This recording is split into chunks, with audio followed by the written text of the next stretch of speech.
Assalamualaikum warahmatullahi wabarakatuh. Perkenalkan, nama saya Yesna Rasyah dari kelas Farmasi 2A. Video ini dibuat untuk memenuhi tugas akhir mata kuliah Teori Kimia Kuantitatif dengan dosen pengampu apoteker Sri Rizky Nur Endah Magister Farmasi. Kali ini, saya akan membahas mengenai titrasi nitrimetri dan titrasi kompleksometri.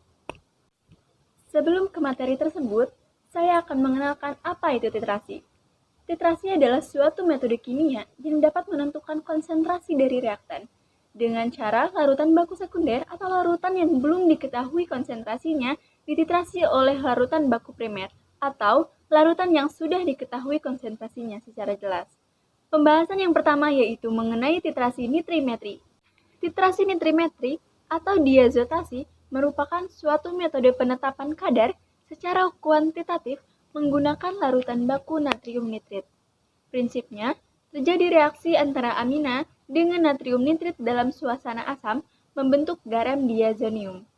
Hal-hal yang harus diperhatikan pada saat titrasi yaitu yang pertama, suhu harus di antara 5-15 derajat Celcius.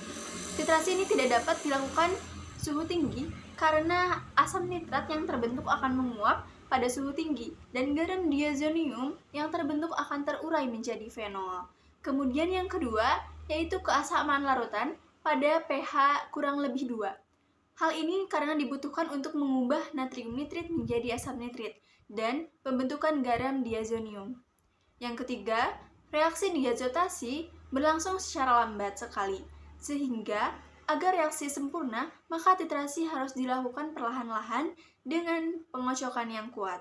Frekuensi tetesannya kira-kira 1 mili per menit. Penentuan titik akhir titrasi nitrimetri terdapat 3 cara.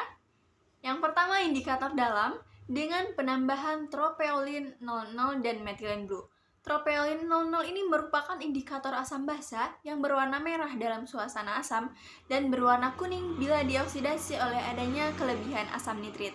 Sedangkan metilen biru atau metilen blue sebagai pengkontras warna sehingga pada titik akhir titrasi akan terjadi perubahan dari ungu menjadi biru sampai hijau, tergantung senyawa apa yang dititrasi.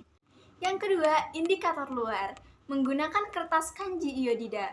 Ketika larutan digoreskan pada pasta atau kertas tersebut, adanya kelebihan asam nitrit akan mengoksidasi iodid menjadi iodium, sehingga terbentuk warna biru.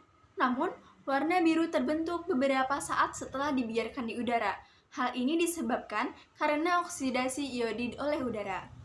Kemudian, yang ketiga, menggunakan elektrod kolomel platina yang dicelupkan ke dalam titrat. Pada saat titik akhir titrasi, adanya kelebihan asam nitrit akan terjadi depolarisasi oleh elektroda sehingga akan terjadi perubahan arus. Dalam farmakope Indonesia, titrasi ini digunakan untuk menetapkan kadar benzokain, primaquine fosfat, prokain hidroklorida, sulfacetamid, sulfadoksin, sulfametoxazol, dan tetrakain. Selanjutnya, pembahasan mengenai titrasi kompleksometri. Titrasi kompleksometri merupakan titrasi berdasarkan reaksi pembentukan senyawa kompleks antara ion logam dengan zat pembentuk kompleks. Salah satu zat pembentuk kompleks yang digunakan adalah garam dinatrium etilendiamina tetraasetat. Digunakan larutan EDTA standar karena reaksi EDTA dengan logam selalu 1:1, sehingga memudahkan dalam perhitungan. Juga, EDTA membentuk senyawa kompleks yang cukup stabil dengan unsur logam pada pH tertentu. Prinsipnya, larutan yang mengandung ion logam akan membentuk kompleks dengan EDTA, sehingga kadar dapat diketahui. Titik akhir titrasi dapat ditunjukkan dengan indikator logam yang ditandai dengan perubahan logam serta perubahan warna merah muda menjadi biru. Indikator yang banyak digunakan pada titrasi kompleksometri yaitu indikator EBT. Indikator ini bekerja pada pH 8-10 sehingga sampel perlu dalam suasana basah. Syarat indikator ion logam diantaranya yang pertama, stabilitas kompleks logam titran lebih besar daripada stabilitas kompleks logam indikator agar warna yang dihasilkan tajam. Yang kedua, reaksi warna yang terjadi sensitif, spesifik, dan selektif. Yang ketiga, reaksi substitusi indikator harus berlangsung cepat sehingga titik akhir dapat dilihat dengan jelas. Terdapat 4 jenis metode titrasi. Yang pertama, titrasi secara langsung. Dilakukan terhadap sedikitnya 25 kation dengan indikator logam. Yang kedua, titrasi kembali. Digunakan apabila reaksi antara kation dengan eta lambat atau apabila indikator yang sesuai tidak ada. Yang ketiga adalah titrasi substitusi. Digunakan apabila tidak ada indikator yang sesuai untuk ion logam yang ditentukan. Yang keempat, ada titrasi secara tidak langsung, penentuan sulfat dengan penambahan larutan baku barium berlebih dan menitrasi kelebihan tersebut dengan eta.